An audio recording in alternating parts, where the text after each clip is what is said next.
एक वित्त वर्ष खत्म होने वाला है, लेकिन हाँ, एक नया वित्त वर्ष शुरू भी तो होने वाला है। ये जो मार्च और अप्रैल का महीना होता है, हमारी फाइनेंशियल जिंदगी के लिए बहुत उथल पुथल वाला रहता है।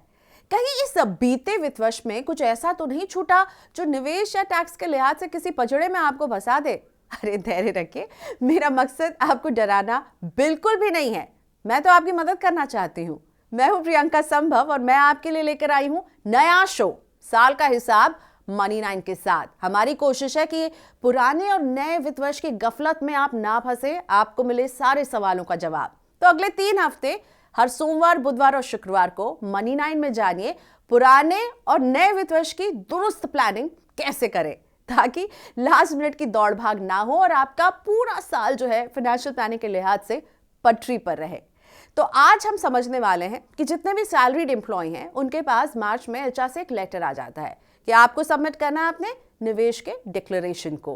तो क्या क्या इसमें आपको भरना होता है, किन बातों का ख्याल रखें, कोई चूक आपसे ना हो, यही बताते हैं अपने सबसे पहले वीडियो में।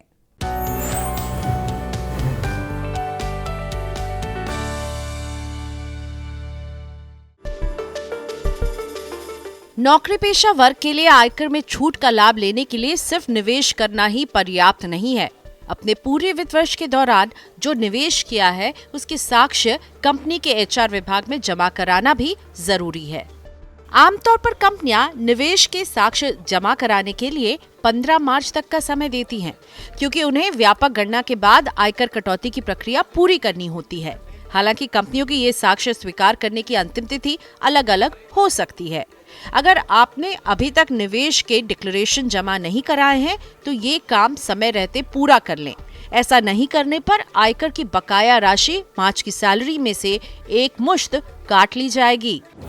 आयकर अधिनियम की धारा 80C के तहत 1.5 लाख रुपए तक के निवेश और निर्धारित खर्च पर कर कटौती का लाभ लिया जा सकता है। इस निवेश में जीवन बीमा पॉलिसी का प्रीमियम, पीपीएफ में निवेश, ईएलएसएस, एनएससी का निवेश, 5 साल की एफडी, होम लोन पर मूलधन की अदायगी और ईपीएफ में निवेश, साथ ही में 2 बच्चों की ट्यूशन फीस के लिए किया गया भुगतान शामिल है। इस वित्त वर्ष में आपने जिन भी विकल्पों में निवेश किया है उनकी सभी रसीदें जुटाइए। इसलिए 1.5 लाख रुपए तक की सीमा का लाभ लेने के लिए बच्चों की ट्यूशन फीस, होम लोन का मूलधन, पीपीएफ में निवेश आदि की गणना जरूर अच्छी तरह से कर लें। इसके बाद जरूरत पड़ने पर ही 80C के तहत और निवेश करें। ध्यान रहे, 80C के तहत सिर्फ 1.5 लाख रुपए तक के निवेश पर ही टैक्स में छूट मिलेगी। किराए की रसीद। वेतनभोगी कर्मचारियों को मकान के किराए पर कर कटौती का लाभ मिलता है। छूट की सीमा आपके एचआरए और जिस शहर में आप रह रहे हैं उन दोनों पहलुओं पर निर्भर करती है। घर किराए में कर छूट आयकर की धारा 80C की सीमा से अलग होती है। इस छूट का लाभ लेने के लिए आपको किराए की रसीद जमा करानी होगी। अगर मकान का सालाना किराया 1 लाख रुपए या इससे अधिक है तो इस स्थिति में मकान मालिक का स्थायी खाता संख्या यानी कि पैन का पूरा ब्यौरा देना होगा। और भी हैं विकल्प। धारा 80C के अलावा भी कर कटौती के कई विकल्प हैं। होम लोन की ईएमआई में भुगतान किए जाने वाले ब्याज को शामिल कर सकते हैं। धारा 24B के तहत 2 लाख रुपए तक के ब्याज भुगतान पर कर छूट का प्रावधान है। शिक्षा ऋण के ब्याज भुगतान पर भी ये लाभ मिलता है। हेल्थ इंश्योरेंस के 25,000 रुपए तक के प्रीमियम पर धारा 80D के तहत कर छूट ले सकते हैं।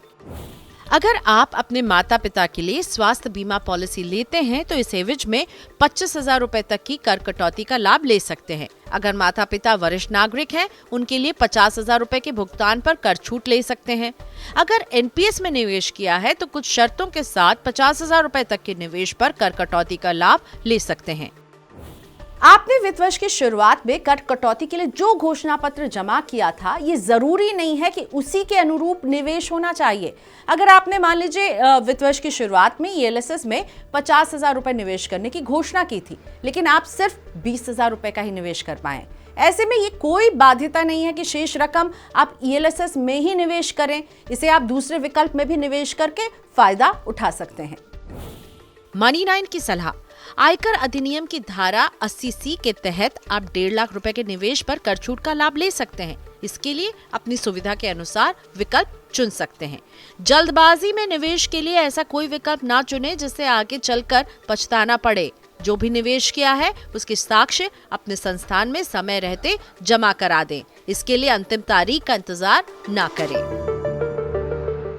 वैसे अगर ये जो इन्वेस्टमेंट डिक्लेरेशन, जिन्हें घोषणा पत्र भी कहा जाता है, जो आपके निवेश के सारे रसीद होते हैं, वो आपने जमा नहीं किया तो क्या होगा? चिंता मत कीजिए, गाड़ी अभी स्टेशन से नहीं छूटेगी। तो क्या होगा, क्या करना चाहिए, इन सब का जवाब आपको मिलेगा साल का हिसाब मनी 9 के साथ के अगले वीडियो में बुधवार को। तो जरूर जुड़िएगा हमारे साथ, क्योंकि ये बहुत जरूरी जवाब है। नहीं प्रूफ सबमिट किया तो आगे क्या? और साथ ही में अगर आपके मन में नए और पुराने फाइनेंशियल ईयर की प्लानिंग से जुड़े कोई भी सवाल आ रहे हैं तो हमें इस वीडियो के कमेंट सेक्शन में लिख भेजिए। हम लेकर आएंगे एक्सपर्ट्स जो देंगे आपके सवालों का जवाब और आपकी परेशानी को दूर करेंगे। बस इतना ख्याल रखिएगा कि जब आप सवाल लिखें ना तो पूरी डिटेल बताइएगा अपनी इनकम के बारे में, टैक्स के किस पहलू को लेकर आप फंस रहे हैं या निवेश के किस पहलू को लेकर आप फंस रहे हैं।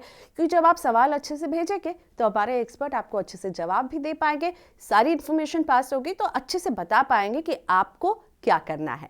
तो जरूर भेजिए अपने सवाल, इंतजार रहेगा आपके सवालों का। तो बुधवार को एक नए वीडियो के साथ हम हाजिर रहेंगे और आपके सवालों के जवाब के साथ भी। तो कमेंट सेक्शन में भेजिए अपने सवाल फटाफट।